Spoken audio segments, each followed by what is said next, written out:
Well, hello, everyone. My name is Debbie Zafiropoulos, or you can just call me Debbie Z. I am a dental hygienist residing in beautiful South Florida, and I am honored to be here tonight to share with you a program that I've developed called Infection Control, The Dirty Truth, and how to implement a simplified system for team collaboration, safety, and compliance. Now, I know we have a lot of people on Viva Learning tonight, and I'm so excited to be part of this platform yet again. I think everyone at the Viva company really create an opportunity not only for learning, but for team collaboration and to help us help more of our patients. So without further ado, we are going to move forward. I understand that we have over 1,000 people registered tonight, which makes me so honored and so happy. We do have a Q&A box that is available, so if you do have a question as we're going through the slides, I will do my best to answer as many of them as I can. And also, you may notice I have a little bit of the sniffles, but I'm sure that we'll get through the program as successfully as possible. So my goal tonight is to identify what we are challenged with in the dental field as far as the new regulations in infection control, OSHA, what the CDC mandates, what the ADA is now saying. What are we doing in our offices to really create a safe environment, not only for the patients that we treat, but also for ourselves? Because face it, we're at our offices for a very long time. Now, for those of you who know me, you know that my focus primarily is teams. My saying all the time is when we train as a team, we succeed as a team. So hopefully you have some of your team members, if not all of your team members, on the webinar tonight. And if you don't, please feel free to re-register and do it during a lunchtime or during a team training day.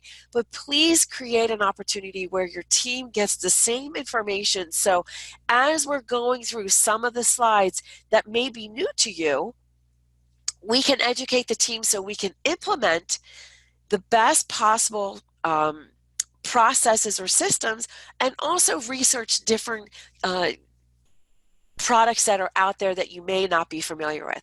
So we're going to talk about some educational opportunities, some different products that are out there that you may not be used to, and hopefully allow us enough time to answer any questions that you may have in whatever part of the world that you're participating in tonight. Now, in preparation for this procedure or for this program tonight, I did do a Survey Monkey, and there was a lot of questions that went out to not only dental teams, but office managers, because they are part of the team and they also should be conscientious of the sterilization techniques that they need to be worried about up front, when they hand the clipboard over to a patient, are they wiping it down? And as well as if they see a patient that presents to them with a cold sore, are we rescheduling those patients? So it's important that as we go through this, if you have any questions, by all means, please don't hesitate to have your questions in that Q&A box there.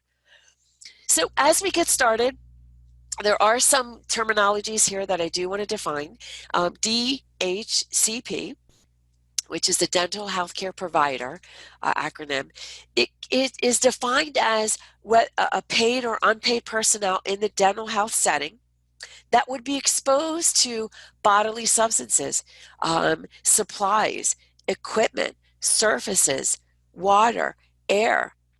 And if we have the opportunity to train as a team, everyone should be eligible for the knowledge to prevent things from happening.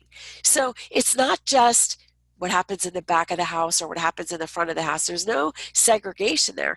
We are all working as a team. So whether we're involved in patient care or housekeeping, or if you have somebody who's coming in from a dental school or a hygiene school or an assisting school, or somebody that hasn't ever been in dentistry before that you are mentoring or monitoring their skill set to be part of your team, we need to create an opportunity where everyone understands the opportunity to prevent contamination, cross-contamination, and infection control issues.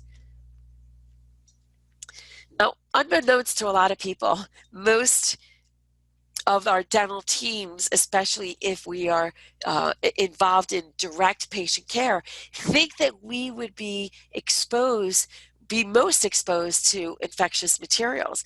And the interesting thing that really shocked me was the amount of dental technicians that have exposure to infectious materials.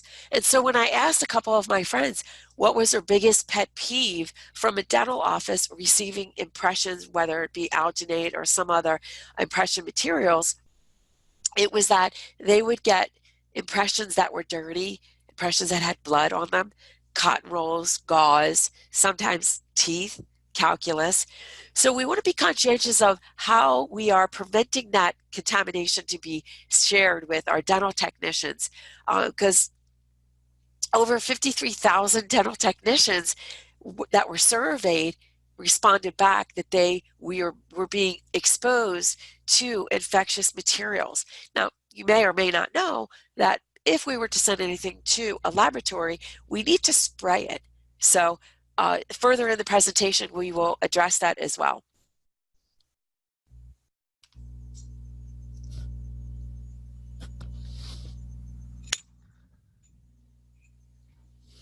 Sorry, I had to take a little sip of water there. So I want to paint a picture for you. Think about your sterilization. Think about how fast you turn over a chair. Think about how your practice runs if you're always running late. Are you short-staffed? Think about the ideal practice that you would like to have. Maybe you have a designated infection control treatment coordinator that's responsible for keeping everybody in line. Do you have somebody who breaks down a room, sets up the room in between hygiene patients or in between restorative patients? Who is really at risk, or who is at more risk throughout the day at being exposed to a virus or a bacteria or blood? Think about when your patient comes and sits in your chair, and as a hygienist, this would happen to me up until I opened my mouth, where I would have a patient come to the back of the room and they would have a herpes lesion on their lip. And I would say, I can't treat you. They're like, well, I'm just having my teeth cleaned. Just go around it. Well, no, that doesn't work, because we know that herpes simplex is a highly contagious infectious disease. And if we were to use any type of aerosols, whether it was an air polisher or a prophy polisher or even an air water syringe, the potential of those herpes simplex aerosols going in the air is something that I don't want to be exposed to, nor expose the rest of my team to. So when you look at this slide, do you wonder, is there any one person more at risk, the patient or the dental health care provider? We have to create an opportunity where we understand the idea of direct contact and what exactly that means.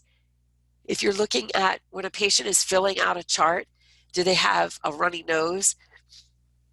I remember distinctly one time I was handing a patient a medical history update, and while they were waiting for me to come back, they automatically put the pen in their mouth. And I gloved up, picked that pen up from their hand and threw it directly in the garbage. They're like, well, why did you do that? And I said, you had it in your mouth. And they didn't even realize that they did that.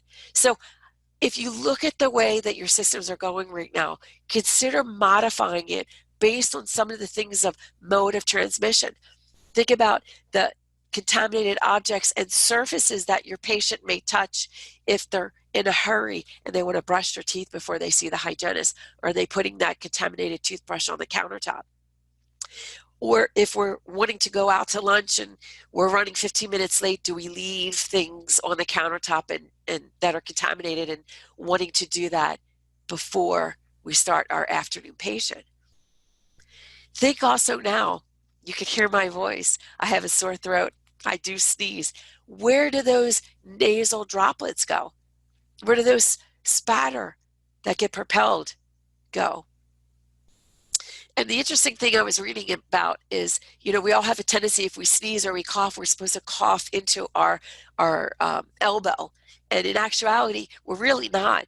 Because if you think about it, if you go to hug somebody and you've coughed into your elbow, where is that splatter? Where is those airborne microorganisms. You're basically putting it on somebody. What they're recommending you do is either get a handkerchief or a towel or a washcloth and cough into that and put that washcloth in a Ziploc bag instead of coughing on your elbow. Now we know the only way that infection can occur is when we have an overabundance of bacteria that is so dense in virulence, and it creates an opportunity to be transmitted into a vulnerable host. It could be from a cut, it could be through an aerosol, it could be from splatter, as we mentioned earlier. But infection, if our infection control protocols are up to par, we shouldn't have any kind of issue, or we should be able to minimize that opportunity for infection. And hopefully with some of the opportunities that I'm going to share today, we can create that. But as we think about what we're doing in our office, are we keeping written infection control protocols somewhere in the office that is regularly updated and regularly reviewed? Do you have somebody in your practice that's responsible for that? It can't always be the practice owner who does it. It can't always be the front desk person. It can't always be the dental assistant, the treatment coordinator, or the dental hygienist. Maybe it's something you can task somebody in the office to take it on for 6 months and rotate every year, every 6 months, rotate it to somebody else. So we're all cross-trained, but we should have policies and procedures created in an organized fashion that's readily available. So if there is an incident, we have an opportunity to document it. We have an opportunity to update what our federal, state, and local mandates are. We have an opportunity, if we hire somebody new, that we have all the resources that we need in one particular place. And it also ensures that the policies and procedures are actually efficient in our practice. And if there's not, we need to create an opportunity to go to a program like this or hire an OSAP specialist to come into your office and audit what your procedures are doing. Now, why is it important for all of the dental health care providers to be included in this process? Well, obviously, if there is an exposure, we're all trained to react the same way. Not overreact, but to react the same way. We can ensure that there's going to be a prompt medical follow-up because there are systems in place that we know what to do. We know that we can identify any type of work-related infection risks. For example, a patient walking in with a cold sore. What would the dialogue with your front desk person be when they observe a patient that presents with that? Do they have the verbal skills, and do they have the support of the dental practice owner to explain to the patient that because they have a visible viral infection that could potentially cause them more pain if they if they went forward with their treatment, that it would be in their best interest to be retreated at another time and have that patient be rescheduled? Do you have those systems in place? See, training and compliance is very important. When we train as a team, we're more consistent.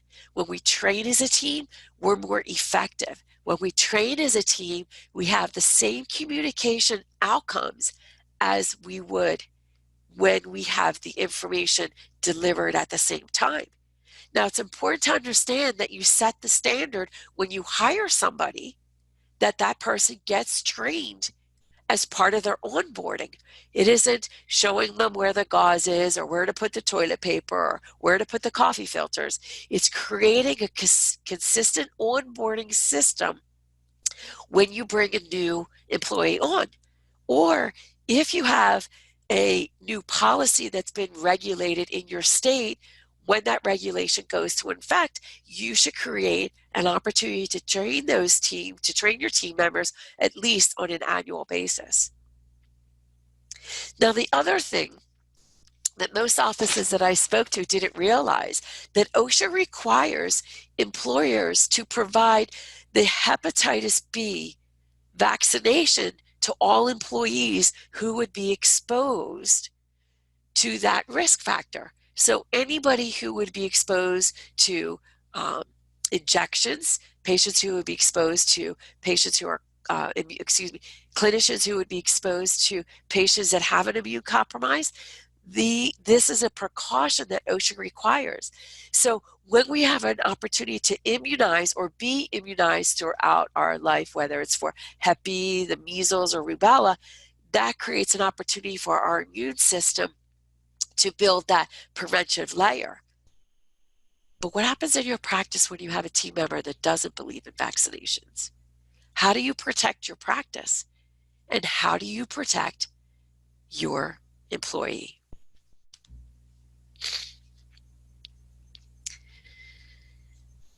Also included in training compliance is to create an opportunity where we practice and understand one of the most important things to create infection control practices. And that would be, does anybody know? See if anybody types it up in the Q&A. The one thing that's so underutilized is our hand hygiene protocols. Now, I know in our office and the offices that I work with across the country, not only do we wash our hands prior to putting our gloves on, we also educate our patients about washing their hands. If I'm asking my patient to demonstrate how they floss their teeth and their hands aren't cleaned, don't you think that's a little odd? So what we do, and an example of what I do, is when the patient sits down or comes into the operatory, if I'm washing my hands, I educate the patient about their hand washing techniques. And we wash our hands, and as we're washing our hands, we sing happy birthday. And sometimes people say, wow, it's a lot of people's birthday in this office today. But it just creates a timing mechanism. You can say happy birthday to yourself if you'd like to, but it just creates a mechanism where we are creating an opportunity to clean all the surfaces that we typically miss if we are very quick in washing our hands and gloving up because we're running late. But again, when we're trying to create the prevention of exposure, utilizing standardized precautions like our gloves and our mask, eyewear, and of course our gowns, what are we educating our patients on? Now, the one most important thing that I am adamant about, and absolutely no patient in my operatories, in my chair, in my care will not get away from, is wearing patient safety glasses. And I'm sure most of you have read some of the things that have happened online. A friend of mine, Jen Maroon, if you can't hear through my my nasal projection here, had an injury to her eye due to not being offered eyewear during a dental visit. So again, they don't cost much. A little change makes a lot of difference. So please create an opportunity where you're segueing not only your practice employees, but you're training your patients the way it's best for them to be treated with hand hygiene, your universal and standard precautions, as well as your barrier techniques. Explain to them the investment that you have to make in order for you to treat the patient in a safe environment. Now, the one thing that people often ask about is there really a difference between standard and universal precautions? Basically, yes, and basically no. If we really understand that we should treat a patient that, as every patient walks in, as if they have the worst possible infectious disease in front of you, then you want to be able to maximize the opportunity for coverage. But really, the only difference between standard precautions and universal precautions is that standard precautions is primarily for saliva, nasal discharge, feces, and urine. Removing bodily fluids and making sure that the surfaces that may have encountered those are cleaned and disinfected, and of course that we're wearing the proper PPE. We want to create an opportunity where we understand that. Universal precautions are the same, but we also have to create an opportunity of what are we touching when we leave the operatory? Okay, what are we looking at? How are we disposing those bloody or soiled items, whether it be gauze or instruments or things like that? Now, universal precautions do not include sweat, urine, tears, or anything else like that. But if you think about it, you look at this slide, they're really primarily the same.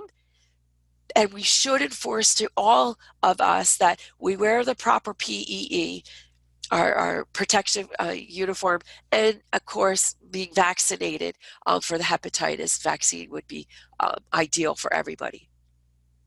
Now, as I mentioned earlier, hand washing is a very important thing, and there is a difference between using antimicrobial soaps or alcohol-based soaps. And from the healthcare provider to the patient or vice versa, think about what your patient is handing you and think about what you're handing the patient. I hand the patient a mouth mirror. I hand the patient gauze. I hand the patient maybe a Florida probe indicator so they can push the numbers in. Think about what we're doing to create a barrier to that cross-contamination from my surfaces to their surfaces. I find this a slide very, very important because oftentimes when we're washing your hands, and if you fly as often as I do, and I think that's how I got this terrible cold, is being on an airplane, think about the way that we're washing your hands, and is it effective enough, and how can we create an opportunity? So this is an excellent diagram for understanding why we have to wash our hands and why we sing happy birthday, and understanding that just because we're seeing a patient for a reevaluation doesn't mean that our hand solution should be that much different. If you're looking to hand wash using plain or an antimicrobial soap and water is adequate. If there's no visible soil, alcohol-based hand scrubbing is good. You want to be careful if you have any open cuts or sores or any dryness around your cuticles by using a brush. I'm not a big fan of using brushes for regular routine care. If you're in a hospital doing surgery, then obviously yes, scrubbing up would be so much more important. But the bacteria multiplies underneath your gloves, especially if you're not washing them effectively with soap and water, and if that soap is just something generic that doesn't have any antimicrobial effects in it. Again, create an opportunity where you're effectively you're effectively washing your hands, and the duration of that hand sanitizing or hand soap is on there. And again, that's why we sing happy birthday while we're washing our hands, to create an opportunity to remove all of that flora. So again, you want to wet your hands with water, utilize the soap, scrub it in at least for 20 seconds, backwards, forwards, around your wrists, between your fingers, underneath your fingernails. Rinse it off for about another 10 to 15 seconds. Make sure you towel dry. I am not a fan at all of these air blowers. I always use a towel dry opportunity. And then I use that to, if I'm in a public restroom, to open the door, or I try to push the door open with my legs so I'm not cross-contaminating it. But we want to create an opportunity where you understand the differences of the gels that you have out there, the products that you have out there.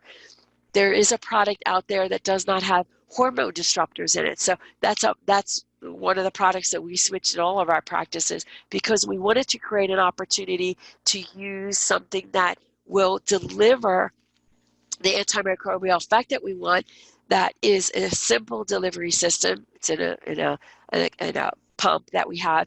There is no it's unscented, so it doesn't really bother anybody who may have some sort of allergy. And again, because we're washing our hands so often, it's not creating that drying effect that would cause a dermatitis issue at all. So we want to create an opportunity where you know the product that you're using.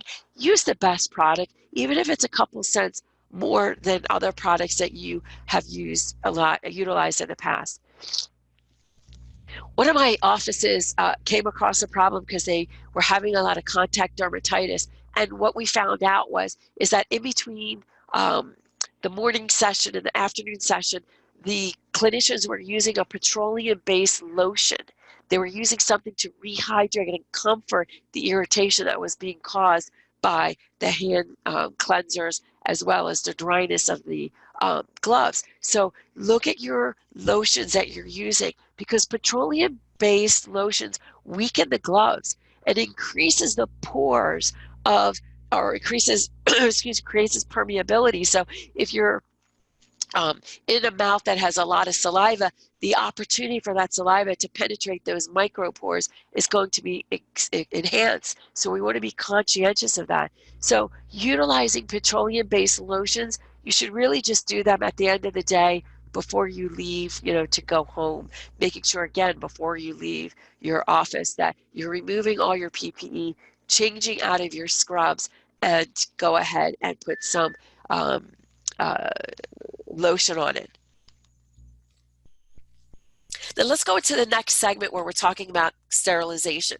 Now, obviously, the goal of sterilization is to deliver a sterile instrument for every procedure, to make sure that our segmentation of sterilization is appropriate, that we're cleaning it appropriately, that we're sterilizing it appropriately, and we're not overpacking the sterilization unit, that we're monitoring it through spore testing, we're calibrating the temperatures, and we're making sure that the storage protocols are there. And unfortunately, sometimes we don't take as much time as we need to. So if you take a look, at this side here, if you write down in any of the areas, what would be the biggest issue right here? Now, a lot of people would say, the gloves that don't fit effectively, the glove that doesn't cover the wrist. It should be either over or under the cuff of the sleeve. This looks like a towel here, and of course that brush isn't very sanitizing. But again, you have a bloody instrument, you have sharp instruments that somebody looks blindly like they're just going to grab and go on to the sterilization. That would increase the risk for any type of puncturing or any type of exposure to the bloody instruments, and of course the debris that's on the bracket table and the instrument tape. So the first step is to understand what your patient treatment is, understand what instruments are out there, what risks they could potentially have to you and or your patient. Are you adequately and safely transporting them to an area in your sterilization where you can have your pre-cleaning services done? And if you don't have time to rinse them and put them into the autoclave or whatever procedures that you have to clean and disinfect them and to sterilize them, what chemicals are you using that would prevent corrosion?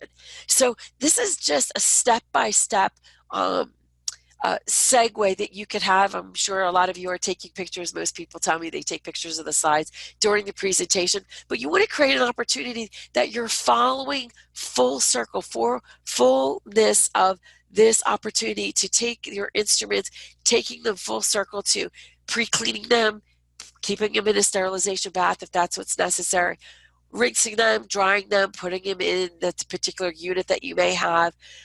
If they're going to go into an ultrasonic because they have debris on them, could be your surgical instruments, your hygiene instruments. Are you taking time to rinse and dry them before you package them? Are they going in there wet? Which obviously you should not. And then as you're going through the sterilization process, are you allowing the packets to be dried completely before using them? Lots of questions. So there are no shortcuts. There should be no shortcuts. We should make sure that everything is adequately processed, that they're safe for use on the next patient. Remember, creating a system where you're regularly monitoring how you are cleaning them, how you are quality testing by spore testing. Are you using the right temperature? Is the packaging up to date? Are you monitoring exactly how many instruments are being loaded? These are all things that if you have a designated team member to monitor that, it should ensure that all your processes are being done effectively. Now, this is an ideal situation if you have an area in your practice that is specifically designated for instrument processing. You can see how perfectly clean this area is. We should be making sure that we're receiving, cleaning, decontaminating whatever is being brought into this processing area. We're preparing it and packaging it. We're creating an opportunity where the sterilization process is being effective, and we're restoring the dry instruments or materials until it's used for the next time. Please note that nowhere in this picture can you see food, drinks, or any personal items. So when you go into your office tomorrow, take a look at your designated area and see how you rate compared to what we just showed you. Now, when receiving and cleaning these areas, again, most of us have already instituted this type of process. We want to make sure that we're removing all the debris, and then we follow it up by disinfecting and sterilizing those areas. Of course, if there's bigger debris, you're going to scrub them, and you're going to use the proper solutions based on the surfaces or the instruments that you're using. If you have an automated process like an ultrasonic, you want to make sure that you're using and changing the chemical agent very frequently. And most importantly, cover the unit when you put the instruments in. Again, that vibration creates heat. The heat evaporates that air, that fluid. It creates an aerosol. So please make sure that you cover it. And then again, follow manufacturing recommendations to change those fluids as often as possible. Again, ultrasonic safety, just like I said, use the correct solution, change it according to manufacturer's recommendation, always wear utility gloves, mask, glasses, and your protective PPE. Keep the lid on there and make sure that you rinse and dry all the instruments thoroughly before you wrap them. You do not want to put anything in your equipment, your autoclave or Statim, when it's damp or wet. It will not complete the process as effectively as you need it. Now, it was interesting when we did the survey, when I saw some of the reactions. Ironically, I was upset that some people skipped it altogether, but how many people had 15 minutes in between to break down and reset an office? Some people had 5 minutes. Some people noted that there wasn't adequate time to clean. They used whatever time was available. This particular person says, I get the room cleaned as fast as I can and reset it to seat the next patient because they work on a 45-minute schedule, which is impossible. And they said it's not enough time. And then the second one, not enough time, 5 minutes, 1 to 3 minutes, 5 minutes, not enough time. This really disturbed me, 20 seconds, unsure if it's enough time. And of course, we know. Most of the manufacturing products that are out there are either 10 minutes or 1 minute. Do you know what your product is? Is it 10-minute surface contact time, or is it 1 minute surface contact time? Because if we use a 1 minute surface contact time, we understand that it accelerates the ability for us to remove, to cleanse and disinfect and prepare the room for the next patient in a safe manner. Of course, it's one step. We have an opportunity to have a broad spectrum of bacteria that are being utilized. Most offices like the convenience of using a wipe, and most wipes are larger in size. It's not like a smaller disposable wipe that we have been used to previously. We have larger wipes for a larger surface. The way that the ingredients are created, it's that it does not disrupt any type of instruments. It doesn't create staining on the upholstery. It does the job that it needs to. But the one thing I want us to take a look at, and maybe you will write this down, is what is the ingredient that you're looking for? Are you looking for ingredients that are bactericidal, that kill viruses, that kill fungus? The standard to look at when you go into your office is to make sure that the standard of it being tuberculocidal is the most important thing, because when you can kill TB in your surface disinfectant and wipes, That's the standard that will eliminate those other pathogens. So write that down. Go to your office tomorrow or later on today or wherever you are in the world and make sure you're looking to see that your product is effective, whether it's a 10-minute contact time or 1-minute contact time, that it kills TB. Now take a look at this picture. What do you think's wrong with it? You're right. Some of you are writing on here. Her mask. Her mask is underneath. Of course, she's spraying aerosols way up in the air. Not very familiar with this particular product, but again, PPEs are not being followed. Unsure if there's an area here where she has a barrier, but look at all the exposed areas that we have to wipe down in between patients. This countertop should be cleared. I'm just taking a second to look at some of, yes, you're right, absolutely, no gloves.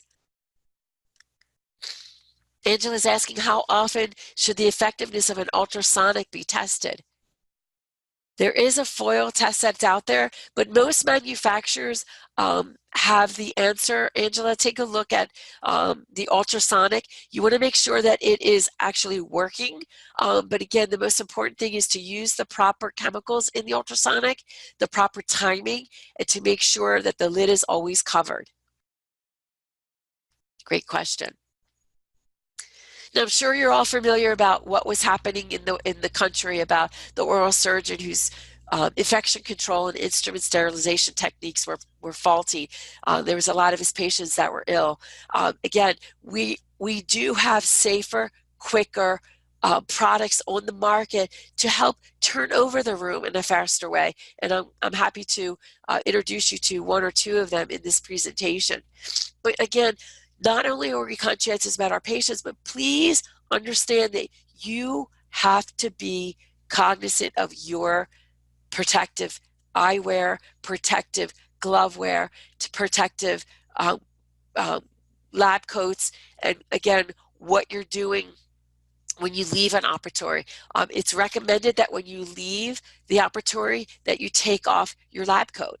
I can't tell you how many offices I go in and do consulting, and the mask is underneath the chin, the glasses are on the forehead, and the only thing they did with their disposable gown is open it up and put gloves in the pocket. You can't do that.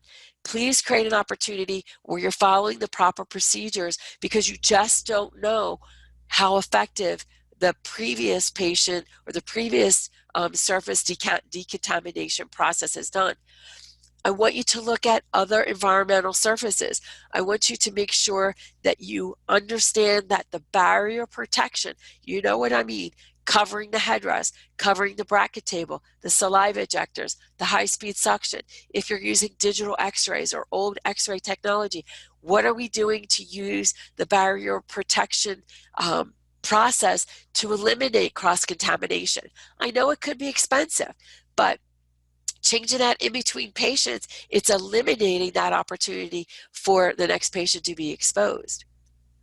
Now, one of the products that came across my desk is from Medicom. It's an amazing scientifically based company that has products that are dispensed here in the US as well as in Canada.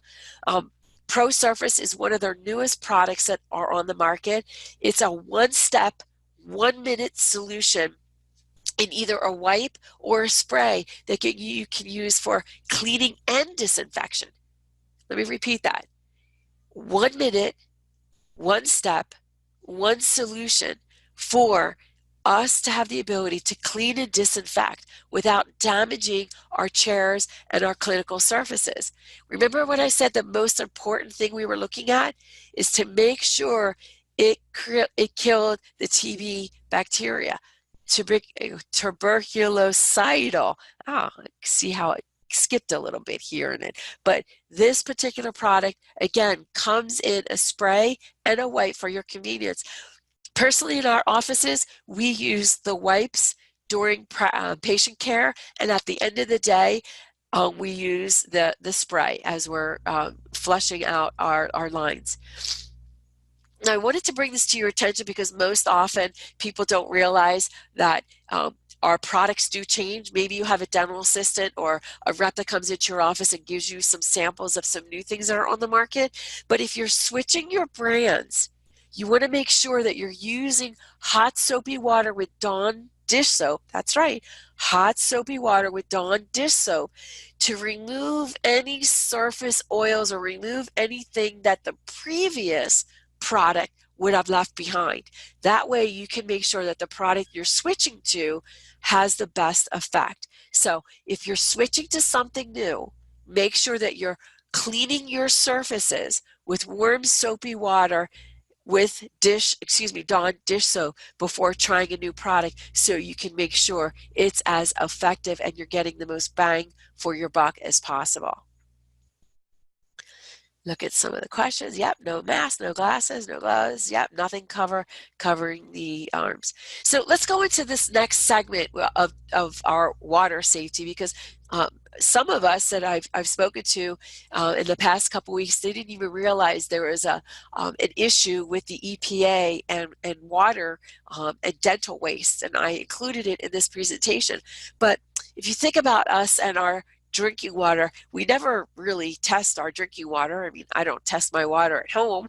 I know I have a reverse osmosis, but I just like it, for the taste of it. But I never really knew what an excess of 500 CFU, that's colony forming units, would mean to me in my water. And some of the countries across the world, their CFUs, the regulations for their CFUs are half of what ours are in the US. And sometimes in areas across the world, the CFUs naturally, like in Alaska, are 2 times as much toxic as ours are here. But think about what we're doing in our dental unit. Microbial counts in our dental units can exceed 200,000 colony-forming units. Our dental water lines promote bacteria and biofilm. And sometimes these biofilm layers that are thick and sticky lie in the lines without being removed. We're going to talk about shocking, we're going to talk about flushing our units, but how many of us just automatically tell our patient, oh, just close your mouth around the silly straw. Close your mouth around Mr. Thirsty. Please, please, please, no more. Do not. Even if your patient does it unconsciously, have your patient suck on the saliva ejector, because there is suck back, and that's just totally gross. Our guidelines, again, less than 500 colony forming units. Follow the guidelines for OSAP, the CDC, again, the American Public Health Association, the American Water Works Association, the EPA. But look at the European Union for drinking water standards. The maximum has to be at 100. 100. We're at 500. Like, what's our issue? Why can we not create an opportunity where our regulation is down to 100 of those colony forming units? Excuse me for 1 second. I hope everyone's doing great so far. I hope you're enjoying some of the information that we're sharing here on the Viva Learning platform. But here's my hygiene hat, biofilm. Are we talking to our patients about the thick and sticky biofilm? And again, the thick and sticky biofilm that's in our saliva ejectors and our water lines. Create the opportunity where we are following what the regulation, our governing organizations are for safety. Our non-surgical dental procedures, again, as I mentioned earlier, we want those colony forming units to be less than 500. When we're looking at our dental units right now, they're unlikely to meet the standards. And so many of us don't have time to create an opportunity to flush the units in between patients, but we need to.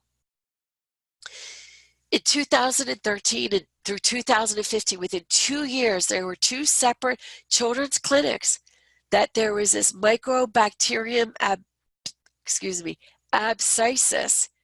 It's an infection. It's a highly infective bacteria that infected children undergoing pulpotomies. This bacteria is very resistant to antibiotics. If you see this bacteria actually on the skin, it would look like a flesh-eating bacteria. These children were exposed to that in a dental office because of the filthy dental lines.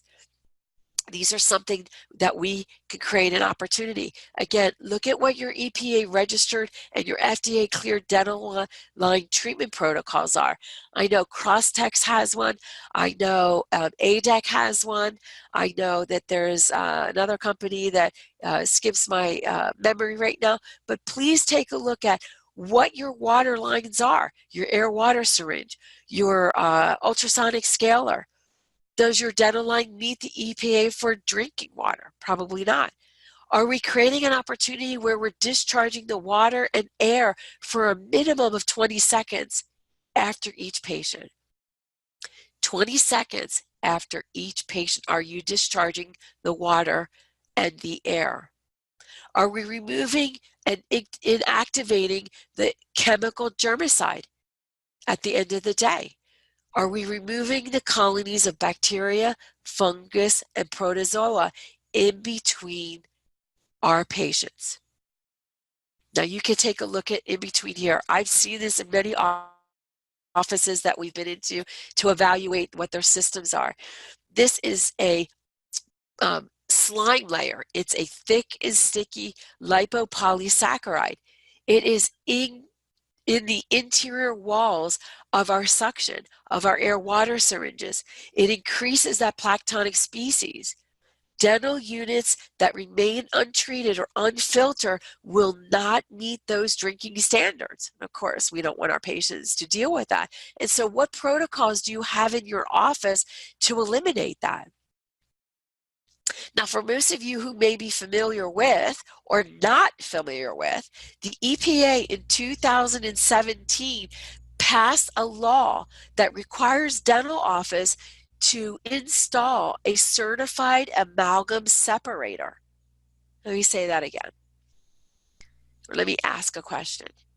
In your practice, for those of us who treat patients, restorative patients, you may not be placing amalgams, but how many of us are removing amalgams? Do you have the ISO, and it's a specific certified amalgam separator. It's ISO 11143 amalgam separator in your practice right now? Because if you don't, you have until the end of 2020 to be in compliance. And please do not wait till the end, because you will have to fight for your lab, you will have to fight for your representative to come in and install, so you're not going to be fined or not being compliant of this mandate, because dental practices are the #1 contributor to amalgam and mercury in the water in our treatment facilities. And for most of us that understand this, mercury levels are associated to ALS, hearing loss, chronic fatigue, dementia, and other related injuries. So again, it's mandated. So for those of you who are on the program tonight, are you following and keeping up to what the federal mandates are? You only have until 2020, which is right around the corner. So please take a look at what you're doing in your practice right now for that amalgam separation mandate. So we're coming down to the last few slides. So if you have any questions, go ahead and post them. I'm going to look real quick. What do I recommend as a keyboard and mouse barrier?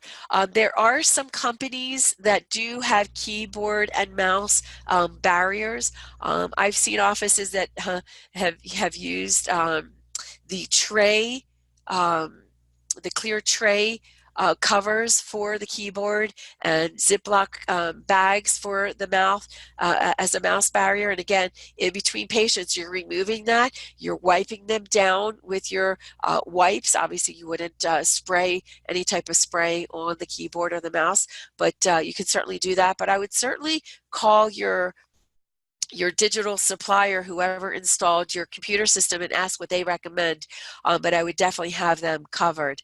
Yes, and thank everyone who is encouraging me on with my nasally kind of sound here. But let's go and let's get some things implemented here.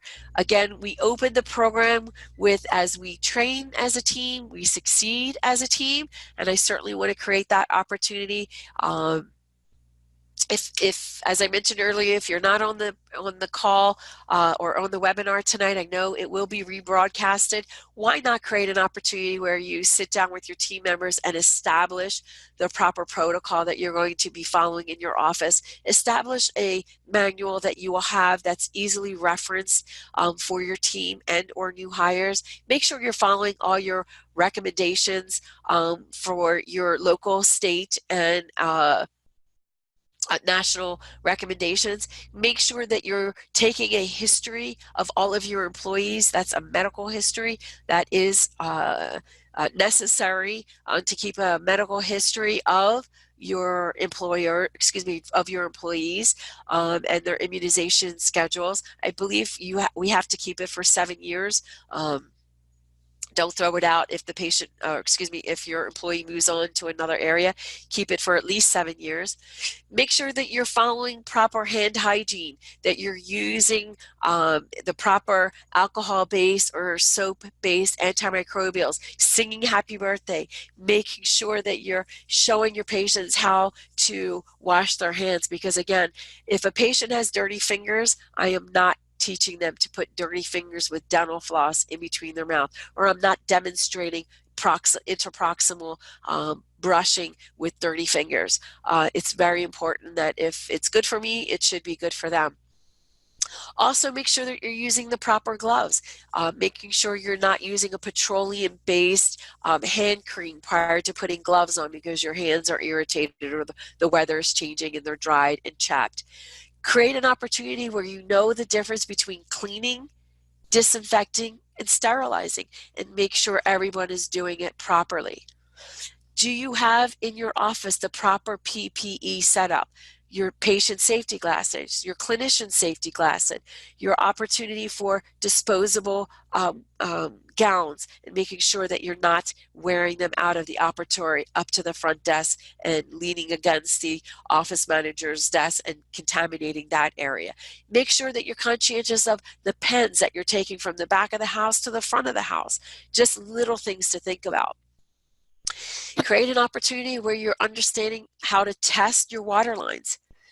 Do you shock your water lines? Shocking your water lines meaning that you're following a manufacturer's recommendation for flushing, I'll call it a medicament, but you're flushing a solution through the lines, and most of the solutions have to stay in the water line, some of them for up to 3 days. So are you doing it Friday and expecting everything to be done on Monday?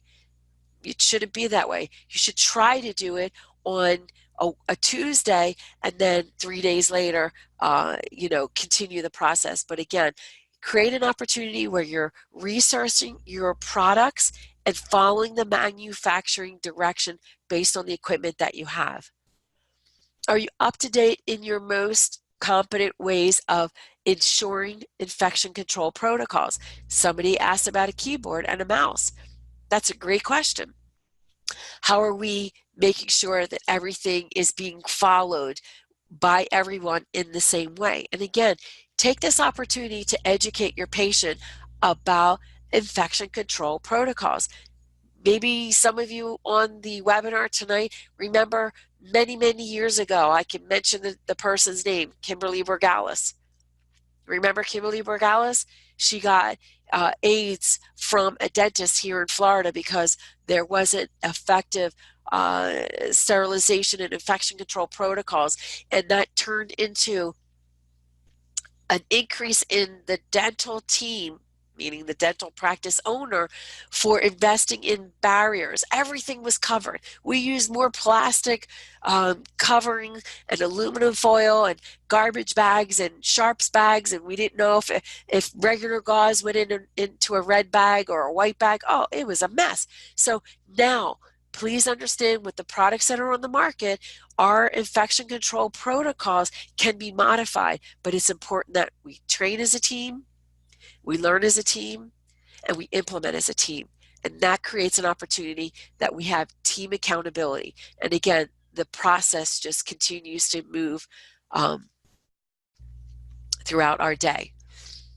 Our ideal protocols are to flush the lines at the start of the day. Well, why? Nobody was there. It's no big deal. It wasn't any exposure. But think about it. What happens when you close at the end of the day? You shut the compressor and you shut the water off. So whatever's in the line stays in the line. So we want to be able to flush the lines at the start of the day.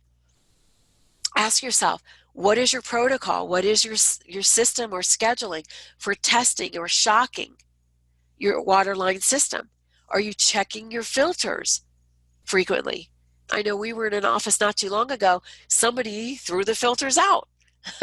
So again, create an opportunity where there's checks and balances, and understand what your equipment is and what should be in your equipment line as you're doing your maintenance. Flush your lines, your air and water lines between patients 20 to 30 seconds. Make sure you achieve and maintain your water lines with less than 500 CFUs.